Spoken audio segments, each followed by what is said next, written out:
বলা যায় ক্যারিয়ারের সেরা সময় কাটাচ্ছেন মালায়ামলম অভিনেতা আসিফ আলী। 2024 সালে কিসিকিন্দা স্কান্দাম সিনেমা দিয়ে বছরটা দারুণভাবে শেষ করেছিলেন। নতুন বছরও তার দুর্দান্ত শুরু হলো রেখাচিত্রম দিয়ে।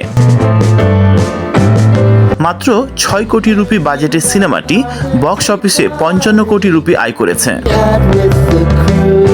গত বছরের 3 মে শুরু হয় রেখাচিত্রম সিনেমার শুটিং, আর চলতি বছরের 9 জানুয়ারি এটি মুক্তি পায়।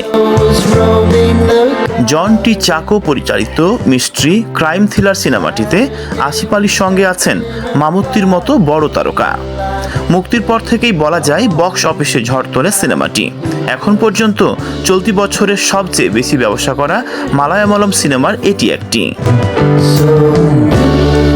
কেবল সাধারণ দর্শকই নন, সমালোচকেরাও সিনেমাটির প্রশংসা করেছেন। Times of India the Hindu ছবিটির গল্প, চিত্রনাট্য ও বুদ্ধিদীপ্তি নির্মাণের প্রশংসা করে।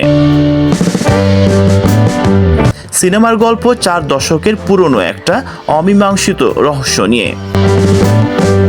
এক বরখাস্ত হওয়া পুলিশ কর্মকর্তাকে ফেরানো হয় অমীমাংসিত এই রহস্য সমাধান করতে। সে কি পারবে? এমন গল্প নিয়ে এগিয়ে যায় সিনেমাটি। আলোচিত এই দক্ষিণী সিনেমা এবার আসছে ওটিটিতে। শুক্রবার ছবিটি মুক্তি পাবে সনি লিভে। তো বন্ধুরা, আপনার কাছে কেমন উচ্ছ্বাস মনে হয়? শুরু হয়েছিল বাজেট 6 কোটি দিয়ে আর আয় করেছে 55 কোটি রুপি। জানাতে কমেন্টস করবেন আমাকে।